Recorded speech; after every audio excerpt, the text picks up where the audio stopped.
Hello friends, आप सभी का बहुत बहुत स्वागत है आपके अपने प्यारे यूट्यूब चैनल कैटलिस्ट अकेडमी पर। दोस्तों, आज हम लोग जुड़ रहे हैं क्लास 12 में संधारित्र के साथ। परावैद्युत को हम लोगों ने इसके पहले कवर कर लिया है, मतलब धारिता को हम लोग कवर कर चुके हैं इसके पहले वाले लेक्चर में। तो आज का जो लेक्चर है आपका वो रहेगा संधारित्र पर। पूरा का पूरा लेक्चर आप संधारित्र के बारे में पढ़ेंगे स्टार्टिंग से लेकर लास्ट तक, और सब लोग सेशन में जुड़े रहिएगा। आप लोगों को बहुत मजा आने वाला है इस सेशन में। स्टार्ट करते हैं हम लोग संधारित्र की, समझते हैं। यहाँ हम लोगों को सबसे पहले क्या समझना है कि आखिर संधारित्र होता क्या है, संधारित्र क्या होता है। तो आपको इस लेक्चर में यही समझ लीजिए कि आज की क्लास अगर आप कंप्लीट कर लेते हैं तो आपका 1 और 2 डेरिवेशन में से एक डेरिवेशन 4 नंबर का कंप्लीट हो जाएगा। उसके बाद बहुविकल्पी प्रश्न का भी एक फैक्ट ऐसा मिलेगा जो आप लोग गलत कर देते हैं और समझने में उसी चीज को आज मदद मिलेगी। तो हम लोग शुरू करते हैं संधारित्र। यहाँ पर बताइएगा संधारित्र क्या होता है, संधारित्र किसे कहते हैं। तो हम बताएंगे कि संधारित्र एक युक्ति होती है या संधारित्र एक ऐसा समायोजन है। संधारित्र एक ऐसा समायोजन होता है जिसमें चालक का आकार बदले बिना अधिक से अधिक आवेश को संचित किया जा सकता है। मतलब एक युक्ति है, जैसे ये एक युक्ति है, इसमें हम इसका आकार ना बदले और इसमें अधिक से अधिक आवेश को संचित कर दें, उसी को हम लोग क्या कहते हैं, संधारित्र कहते हैं। तो यहाँ पर हम क्या लिखेंगे, संधारित्र को डिफाइन करेंगे। तो ये बताइएगा कि संधारित्र एक ऐसी युक्ति है, संधारित्र एक ऐसी युक्ति है। संधारित्र क्या है, एक युक्ति है जिसमें चालक का आकार बदले बिना, चालक का आकार बदले बिना, चालक का आकार बदले बिना अधिक से अधिक आवेश संचित किया जा सकता है। अधिक से अधिक आवेश संचित किया जा सकता है, संचित किया जा सकता है। इसी को हम लोग क्या कहते हैं, संधारित्र कहते हैं। क्या बोला गया कि संधारित्र एक ऐसी युक्ति है जिसमें चालक का आकार बदले बिना अधिक से अधिक आवेश को संचित किया जा सकता है। आपका क्या कहलाएगा, संधारित्र कहलाता है, संधारित्र कहलाता है। यदि किसी संधारित्र को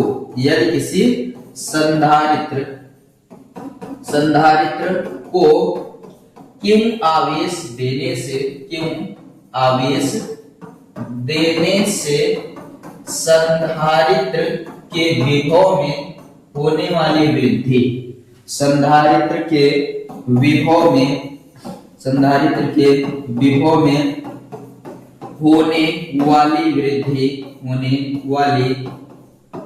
वृद्धि V हो, तो अगर क्यों आवेश देने से विभव कितना बढ़ रहा हो, V, तो हम बात कर लेते हैं संधारित्र की धारिता क्या हो जाएगी। तो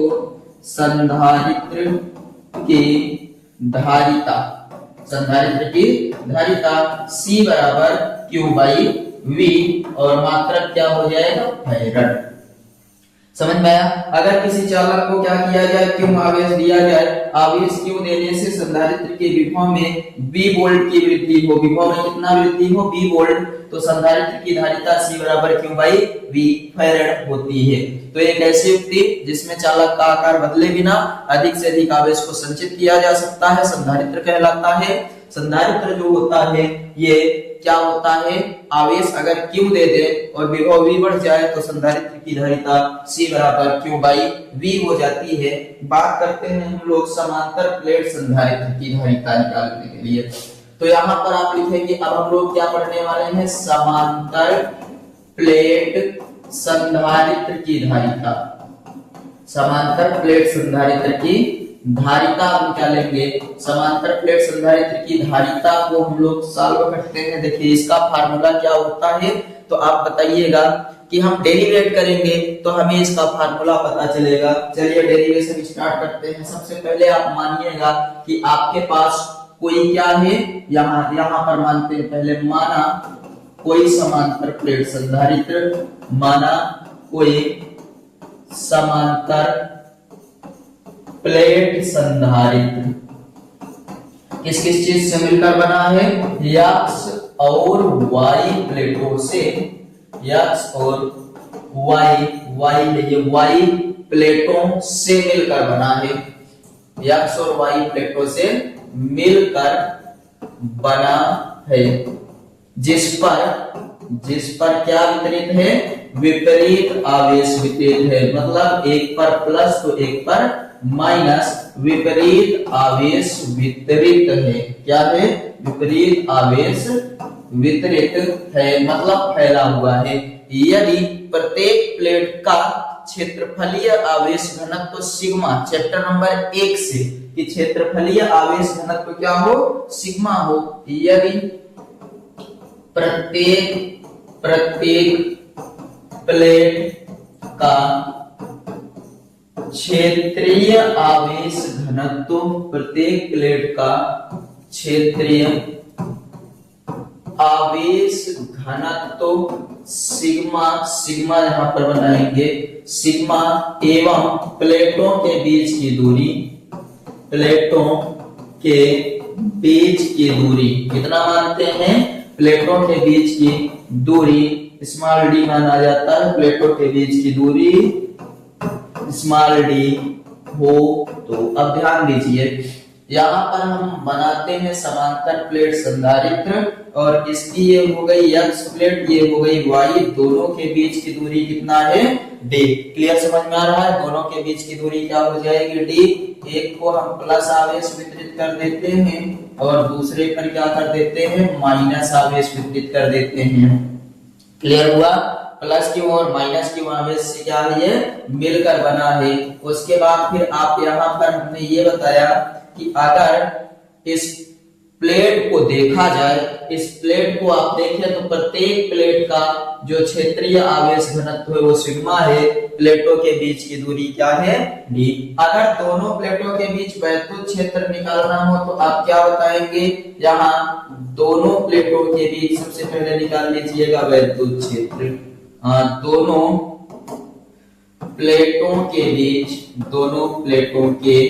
बीच वैद्युत क्षेत्र। तो आप लोग कमेंट करके बताइए कि हम लोग जो वैद्युत क्षेत्र का फार्मूला पढ़ रखे हैं, प्लेटों के बीच वैद्युत क्षेत्र, वो क्या पढ़े हैं? Sigma upon epsilon not. क्या पढ़ रखे हैं? इसके पहले चैप्टर नंबर 2 में हम लोगों ने वैद्युत क्षेत्र E बराबर पढ़ रखा है सिग्मा अपान एप्सिलॉन नॉट। यहाँ माध्यम का परावैद्युतांक K है, तो बताइएगा sigma upon K epsilon not. और उसके बाद फिर हमें ये भी पता है कि जो क्षेत्रीय आवेश घनत्व होता है, अभी अभी फार्मूला बताया गया 2 के अकॉर्डिंग, क्षेत्रीय आवेश घनत्व सिग्मा बराबर क्यों बाई ए। क्यों बाई ए? किसी क्षेत्रफलीय चालक को दिया गया आवेश और चालक के क्षेत्रफल के अनुपात को क्षेत्रीय आवेश घनत्व कहते हैं। इसको उठाकर यहाँ रखेंगे तो अब बन जाएगा E बराबर क्यों by K A epsilon not. E बराबर क्यों, उसके बाद क्या किया गया जानते हैं? यही वाला मान उठाकर हम लोगों ने यहाँ सिग्मा के स्थान पर क्या किया? रख दिया है। एक और फार्मूला अपने हैं, चूंकि V बराबर ED होता है तो E बराबर क्या हो जाएगा? V by D. E बराबर क्या हो जाएगा? V by D. ध्यान देंगे, अगर V बराबर ED, E बराबर V बाई डी, ये आपस में चेंज होते रहते हैं तो हम लोग सीधे यहीं से मान रखते हैं V is equal to E की वैल्यू कितना है? तो ऊपर आइए देखिए Q by K A epsilon naught into D, ये विभव आ गया। अब यहाँ समीकरण 1 मान लीजिएगा, फिर क्या बताएंगे? यदि समांतर प्लेट संधारित्र की धारिता, यदि समांतर प्लेट संधारित्र की धारिता C हो, समांतर प्लेट संधारित्र की धारिता C हो तो आप लोग अभी अभी फार्मूला पढ़े हैं, क्या पढ़े हैं? C is equal to Q by V. C is equal to Q by V होता है। अब V का हम लोग मान रखने वाले हैं, क्या करेंगे? V का मान रखेंगे तो आपका हो जाएगा C is equal to Q by V के स्थान पर Q D by K A epsilon not. क्यों से क्यों कट गया? C बराबर के A epsilon naught by D क्या हो जाएगा? ये फेरड। क्लियर, समझ में आया। C इज इक्वल टू के एप्सिलॉन नॉट डी, के epsilon naught by D farad हो गया। ये आपका समांतर प्लेट संधारित्र की धारिता आता है। और एक बार फिर से जल्दी से समझ लेते हैं। सबसे पहले आप बताइएगा कि कोई समांतर प्लेट संधारित्र XY प्लेटों से मिलकर बना है, XY प्लेटों से मिलकर बना है, जिस पर विपरीत आवेश है, एक पर प्लस और दूसरे पर माइनस। यदि प्रत्येक प्लेट का क्षेत्रीय आवेश घनत्व सिग्मा, क्षेत्रीय आवेश घनत्व सिग्मा और प्लेटों के बीच की दूरी कितना d, वो तो सबसे पहले वैद्युत क्षेत्र निकालिएगा। क्या होता है, E बराबर सिग्मा अपान के एप्सिलॉन नॉट। फिर क्षेत्रीय आवेश घनत्व का फार्मूला लिखकर यहाँ रख देंगे, आपका E का मान आ जाएगा। फिर क्या करना है, formula V is equal to ED होता है। यहाँ पर विभव वाले में V is equal to ED, E is equal to V by D रख देंगे। E के स्थान पर पूरा का पूरा मान, और उसके बाद फिर धारिता का फार्मूला लगा दीजिएगा। जब धारिता के फार्मूले को सॉल्व करेंगे तो C इज इक्वल टू के एप्सिलॉन नॉट बाई डी आ जाएगा। अब हम लोगों को यहाँ पर कुछ नोट पॉइंट्स समझ लेने हैं। नोट पॉइंट क्या है उसको ध्यान दीजिए कि हमें समझना क्या है यहाँ पर। तो बताएंगे कि हम लोग नोट नंबर 1 ये समझेंगे कि C जो है वो नहीं निर्भर कर रहा है किस पर, आवेश पर। क्या है फार्मूले में आवेश है, तो आप बताइएगा कि समांतर प्लेट संधारित्र की धारिता, क्या बताएंगे, समांतर प्लेट संधारित्र की धारिता, समांतर प्लेट संधारित्र की धारिता किस पर नहीं निर्भर करती है, आवेश पर निर्भर नहीं करती, आवेश पर निर्भर नहीं करती है। क्लियर हुआ। पहला चीज कि समांतर प्लेट संधारित्र की धारिता आवेश पर निर्भर नहीं करती। और समझते हैं, जैसे हम लोगों ने फार्मूला पढ़ा C इज इक्वल टू के एप्सिलॉन नॉट बाई डी, तो सबसे पहला हमने क्या डिफाइन कर दिया कि जो अपना C है वो नहीं निर्भर कर रहा है क्यों पर, एक बन गया।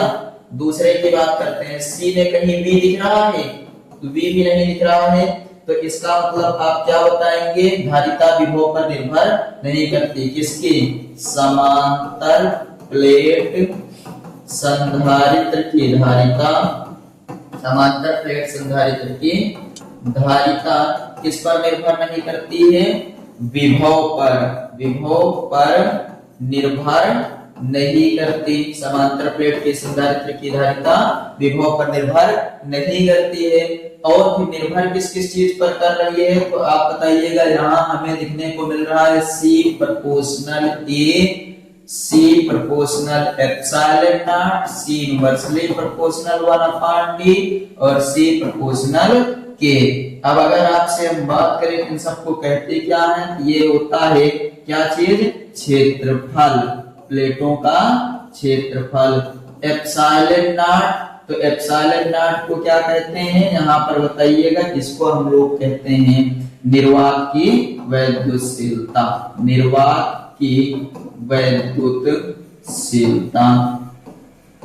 और क्या बताएंगे, D मतलब होता है प्लेटों के बीच की दूरी, प्लेटों के बीच की दूरी।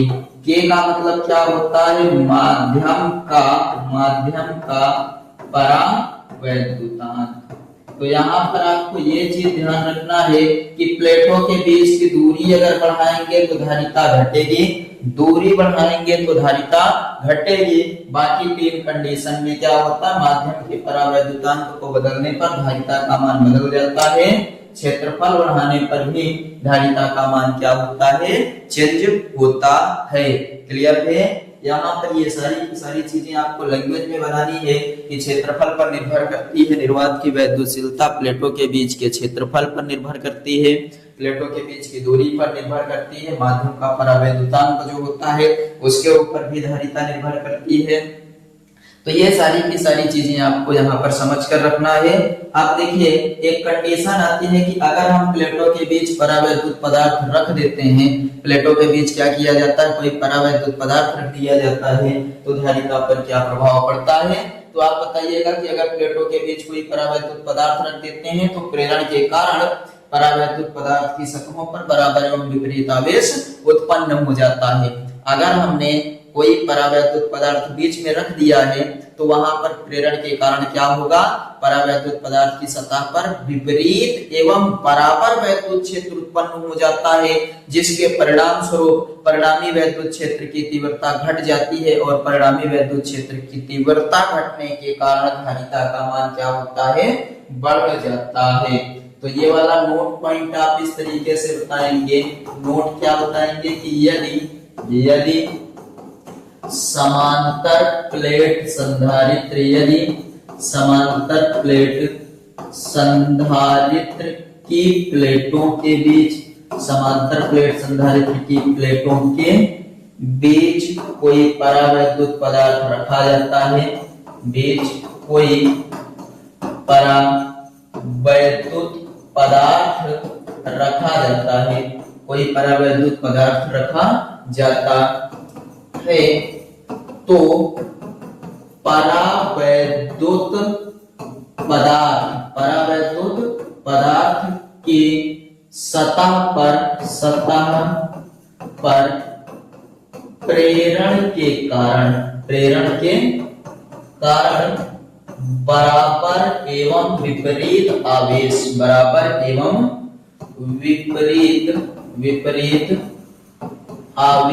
उत्पन्न हो जाता है, बराबर एवं विपरीत आवेश उत्पन्न हो जाता है, जिसके कारण परिणामी वैद्युत क्षेत्र की तीव्रता घट जाती है, परिणामी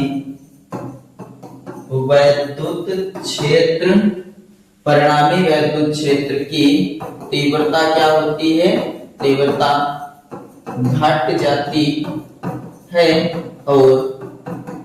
और सूत्र एक होता है, कौन सा सूत्र है, तो आप सूत्र बताइएगा, C बराबर Q बाई E आपने पढ़ा, E बराबर क्या होता है, V बराबर Q बाई V, और V बराबर आपने पढ़ा रखा है ED, V बराबर ED। देखिए अगर E का मान घट रहा है तो C का मान बढ़ेगा, क्योंकि C इनवर्सली प्रोपोर्शनल E है, और सूत्र से क्या बताएंगे, धारिता का मान बढ़ जाता है, धारिता का मान बढ़ जाता है। क्लियर समझ में आया कि क्यों धारिता बढ़ जाती है, क्योंकि वैद्युत क्षेत्र की तीव्रता घट जाती है, प्रेरण के कारण विपरीत सतह पर जो परावैद्युत पदार्थ होता है उसकी विपरीत सतह पर विपरीत आवेश उत्पन्न हो जाता है, जिससे परिणामी विद्युत क्षेत्र की तीव्रता घट जाती है, और परिणामी विद्युत क्षेत्र की तीव्रता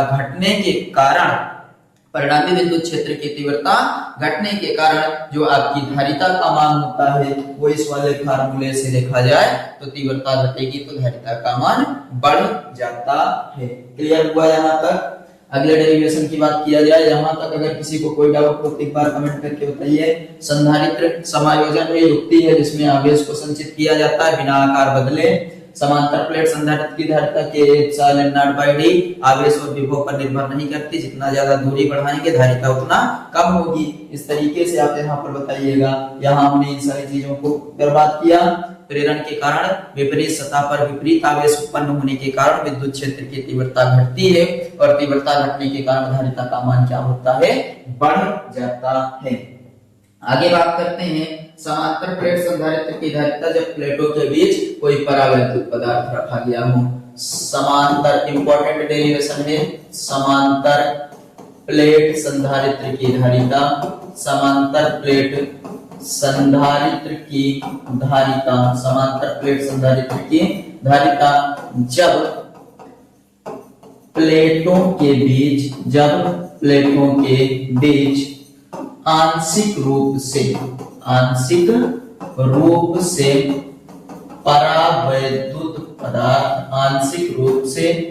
परावैद्युत पदार्थ रखा गया हो,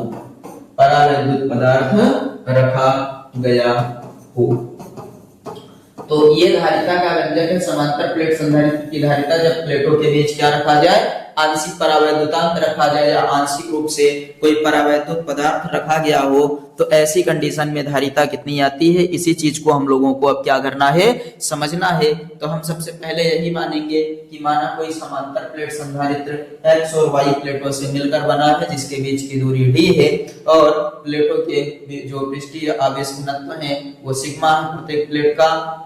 और उसके बाद फिर बताइएगा इन प्लेटों के बीच कोई एक T मोटाई का एवं K परावैद्युतांक वाला परावैद्युत पदार्थ रख दिया जाता है। आइए चित्र बनाते हैं पहले, उसके बाद फिर इसको समझेंगे। माना कोई समांतर प्लेट संधारित्र X और Y प्लेटों से मिलकर बना है, ये विपरीत आवेश से आवेशित भी है, विपरीत आवेश से आवेशित है। इसके बीच की दूरी कितना है, d है। प्लेटों के बीच की दूरी कितना है, d है। अब क्या हुआ कि इन प्लेटों के बीच में कोई T मोटाई एवं K परावैद्युतांक, ये क्या है, इसकी मोटाई कितना है, T मोटाई एवं इसका परावैद्युतांक कितना है, K। परावैद्युतांक का कोई ये क्या रख दिया गया, तो आप बताइएगा, परावैद्युत पदार्थ रख दिया जाता है। और जब परावैद्युत पदार्थ रखा जाएगा तो अब धारिता पर क्या प्रभाव पड़ेगा, इसी चीज की चर्चा हम लोगों को करना है। माना यहां लिखते हैं पहले, माना कोई समांतर प्लेट संधारित्र, कोई समांतर प्लेट संधारित्र किस चीज से मिलकर बना है, X और Y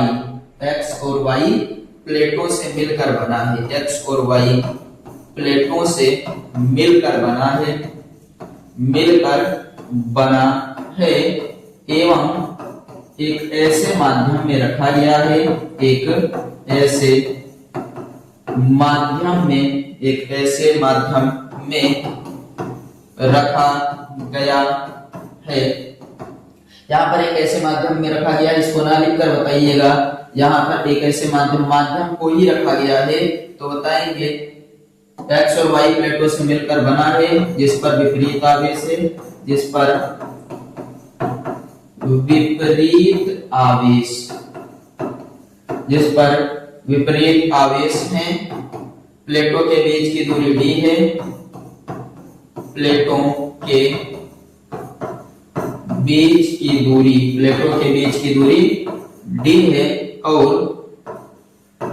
प्लेटों के बीच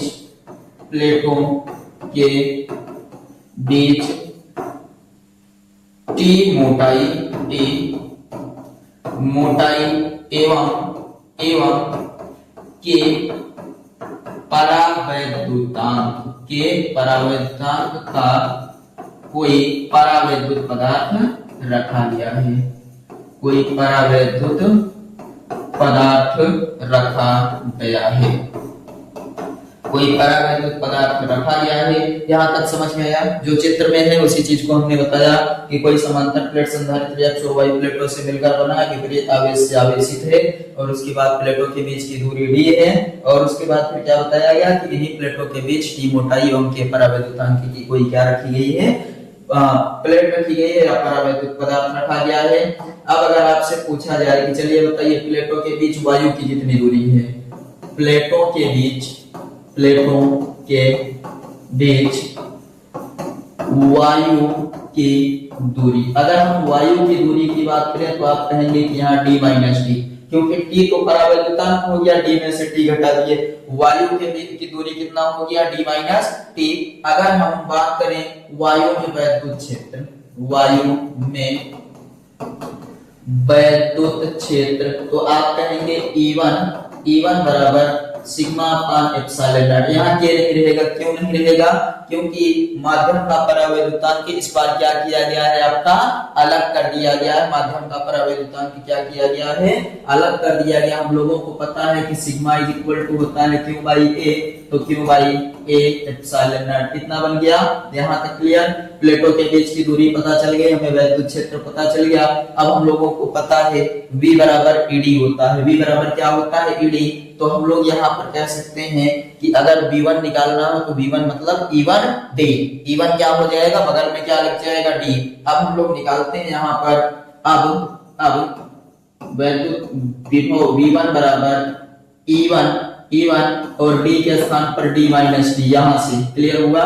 V1 is equal to E1 के स्थान पर Q बटे A एप्सिलॉन नॉट और बगल में D माइनस टी। इसको क्या बना लीजिएगा, समीकरण नंबर 1। यहां तक किसी को कोई डाउट हो तो बताइए, यहां तक किसी को डाउट नहीं होना चाहिए। आगे बात करते हैं अब फिर से, इसके बाद यहां समझते हैं किसके बारे में। तो अब आपसे कहेंगे कि बताइए परावैद्युतांक की मोटाई कितनी है। परावैद्युतांक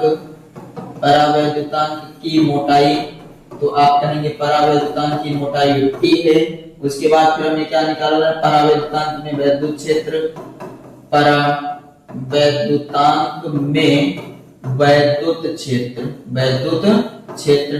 क्षेत्र का फार्मूला इस बार E2 बराबर सिग्मा अपान के एप्सिलॉन नॉट, और इसको लिख सकते हैं E2 बराबर Q by K A epsilon not. Clear है यहाँ तक। अब अगर E2 पता चल गया तो हम कहेंगे परावैद्युतांक के लिए वैद्युत क्षेत्र, परावैद्युतांक के लिए क्या निकालना है हम लोगों को, वैद्युत क्षेत्र। तो परावैद्युतांक के लिए जो वैद्युत क्षेत्र होगा वो हो जाएगा E2 बराबर V2। यहाँ पर हम लोग क्या निकालेंगे, E2 तो आप पहले से निकाल चुके हैं। परावैद्युतांक के लिए अब यहाँ पर निकालते हैं विभव। परावैद्युतांक के लिए क्या निकालेंगे, V2 बराबर E2, और इस बार कितना रहेगा, D के स्थान पर याद रखिएगा क्या हो जाएगा, T। तो V2 बराबर E2 के स्थान पर कितना, सिग्मा अपान के ए एप्सिलॉन नॉट, बगल में कि समीकरण नंबर 2। यहाँ तक अगर किसी को कोई डाउट हो तो बताइए। अब बात करते हैं परिणामी विभवांतर की। किसकी बात करेंगे हम लोग अब, परिणामी विभवांतर।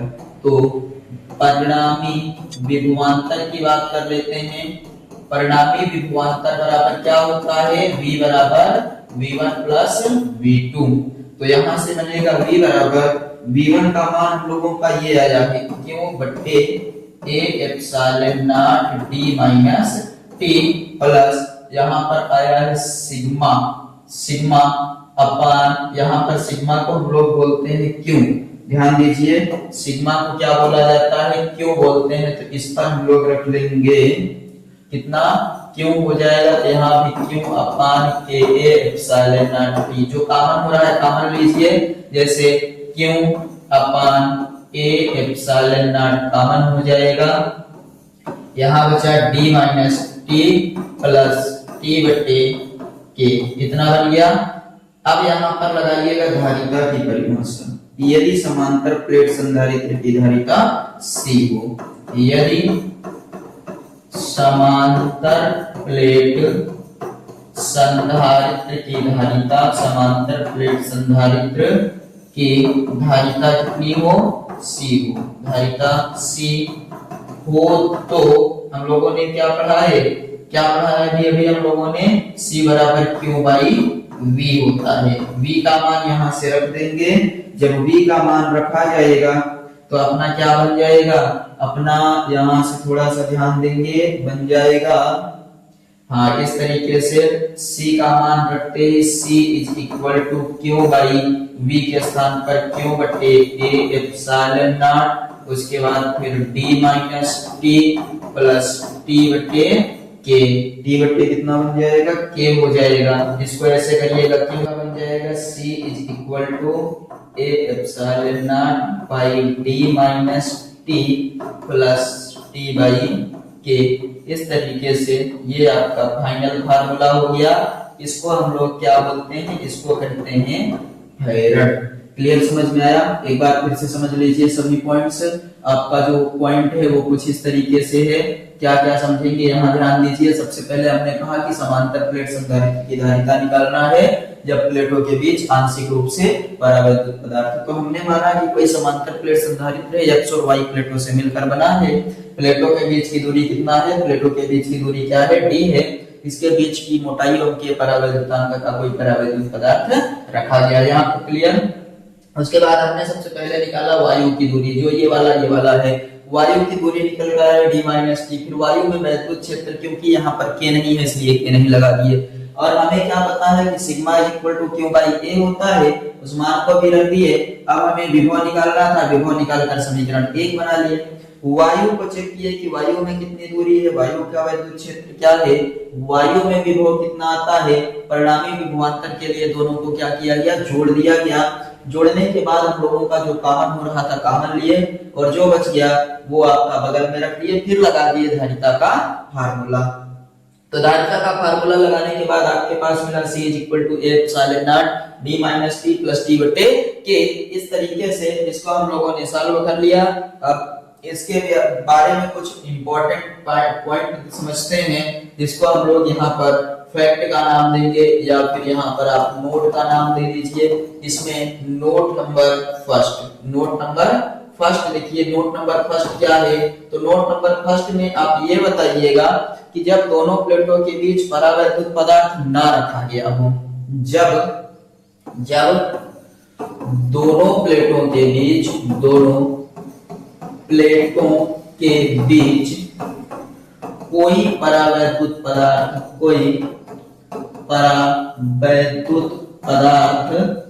ना रखा गया हो, तब क्या होगा, जब परावैद्युत पदार्थ नहीं रखा गया होगा तो अपने पास सूत्र ये भी पढ़े हम लोगों ने, C epsilon naught d minus T plus T बटे के। तो टी मोटाई होती है, यहाँ पर नहीं रखने का मतलब है टी को कितना कर देंगे, 0। तो C is equal to A epsilon naught by d minus 0 plus T बटे 0 बटे के, और ये यहाँ पर भी गुणा करेगा तो आपका C इज इक्वल टू हो जाएगा के एप्सिलॉन नॉट बाई d। के एप्सिलॉन नॉट बाई कितना बन जाएगा, d। तो ये बन गया आपका जब परावैद्युत पदार्थ ना रखा गया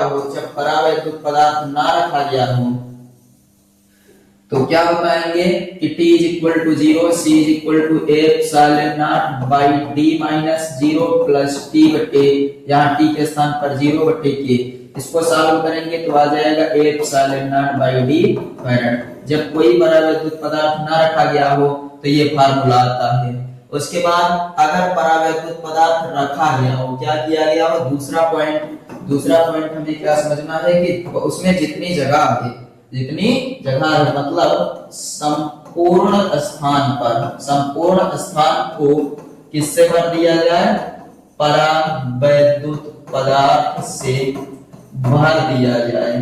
तो जब परावैद्युत पदार्थ से भर दिया जाएगा तो आपका जो ये D है और जो T है वो दोनों आपस में क्या हो जाएंगे, बराबर हो जाएंगे। D और T क्या हो जाएंगे, आपस में दोनों बराबर हो जाएंगे। तो हम यहाँ पर कह सकते हैं कि T बराबर आपका क्या हो जाएगा, D। और अब रख सकते हैं C बराबर ए एप्सिलॉन नॉट बटे D minus D plus D बटे के। ये 0 हुआ, C बराबर के एप्सिलॉन नॉट बाई D। ये बन जाएगा कब के लिए, जब परावैद्युत पदार्थ को रखा गया हो। पूरी प्लेट के बीच परावैद्युत पदार्थ को रख दिया जाए तो T और D आपस में बराबर हो जाते हैं। ऐसी कंडीशन में के एप्सिलॉन नॉट बाई D आपका फार्मूला बन जाता है। T मोटाई की कोई धातु की प्लेट रखी गई हो, तीसरा नंबर T मोटाई की कोई धातु की क्या रख दी जाए, प्लेट रखी गई हो, तो हम लोगों को पता है कि धातु के लिए K इक्वल टू क्या होता है, अनंत होता है। फार्मूला लगा दीजिए A एप्सिलॉन नॉट और उसके बाद D माइनस टी प्लस यहाँ पर क्या होता है T बाई अनंत। इसके हिसाब से फार्मूला आएगा C is equal to epsilon naught by D minus T farad. ये बन जाएगा इस वाले का फार्मूला। कब, जब T मोटाई की कोई धातु की प्लेट रख दी जाए, तो T मोटाई की कोई धातु की प्लेट रखने के कंडीशन में आपका K का मान अनंत होता है प्लेट के लिए, और प्लेट के लिए अनंत रखने पर एप्सिलॉन नॉट और D माइनस टी। एक और छोटी सी कंडीशन है कि जो संधारित्र है, यदि संधारित्र की प्लेटों के बीच क्या किया जाए, क्रमशः T1, T2 T3 dash dash dash Tn मोटाई की प्लेटें, मोटाई की प्लेटें जिनके परावैद्युतांक क्या हो, जिनके परावैद्युतांक क्रमशः K1 K2 K3 dash dash Kn हो तो धारिता क्या आएगी, मतलब पूरी प्लेट में छोटे छोटे टी मोटाई के परावैद्युतांक के प्लेटों से उसको भर दिया गया है। तो भरने की कंडीशन में आपको ये देखने को मिलेगा कि हम लोगों को यहाँ पर फार्मूला होता है C is equal to epsilon naught D minus T और उसके बाद plus T by K। T by यहाँ पर क्या हो जाता है, K हो जाता है। ऐसी कंडीशन में अब आपको यहाँ पर सबका मान रखना है, तो मान रखेंगे तो क्या बनेगा, तो बताएंगे C बराबर epsilon naught by D minus bracket में T1 plus T2 plus T3 plus dash dash dash Tn, इतना बनेगा। और उसके बाद फिर होगा प्लस, आगे क्या रहेगा, यहाँ पर आ जाएगा T1 अपान K1 प्लस T2 अपान K2 प्लस T3 अपान K3 plus dash dash Tn बटे Kn। लास्ट में क्या रख देंगे आप लोग, फैराड रख दीजिएगा। इस तरीके से हम लोग इसको डिफाइन करते हैं। जब बहुत सारी प्लेटें आपकी यहाँ पर रखी गई हों तो ये आपका फार्मूला हो जाता है किसका, धारिता का। मतलब प्लेटें मतलब बहुत अधिक परावैद्युतांक वाली प्लेटें रखी गई हों तो ऐसी कंडीशन में धारिता ये आ जाती है। ये आपके दो बहुत इंपॉर्टेंट क्वेश्चन थे जो आपके एग्जाम में पूछे जाते हैं, इसको तैयार कर लीजिएगा। अगले लेक्चर में जब हम लोग मिलेंगे तो इसके आगे पढ़ेंगे। इस तरीके से पूरे के पूरे संधारित्र को कवर करेंगे। सेशन आप लोगों को पसंद आया है, लाइक शेयर सब्सक्राइब करिए और सभी तक सेशन को पहुंचाइए। मिलते हैं अगले वीडियो में, तब तक आप लोगों का बहुत बहुत धन्यवाद।